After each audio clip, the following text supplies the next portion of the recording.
বন্ধুরা প্র্যাঙ্ক দেখেন কি জিনিস। একটা লোক সে পেইন্টিং এর কাজ করে, রং করে, সে একটা হসপিটালে রং করতে আসছে, এখানে প্র্যাঙ্ক করার জন্য একটা লাশ শোয়া রাখা হয়েছে পাশেই। পাশেই কাজ করার জন্য, তাকে রং করার জন্য দেওয়া হয়েছে যে এই জায়গায় তুমি রং করো। আর নার্স যে সে তাকে দিয়ে গেছে তুমি রংটা করো, আমি আসতেছি। সে চলে যাওয়ার পরে গেটে অফ অফ হয়ে গেছে।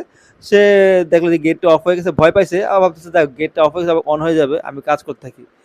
তখনই লাশ যেটা ছিল উপরে কাফনের কাপড় দেওয়া, সেই লাশ উঠে যায়।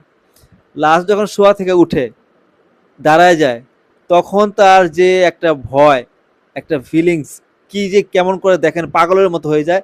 ভয়ে সে আসলে ভয়ের ব্যাপার, আপনি আমি হইলেও এরকমই করতাম। মানে সামনে একটা লাশ দাঁড়ায় আছে, সে এখন কি করো বলেন, এখন সে দেখেন কি করে পাগলামি।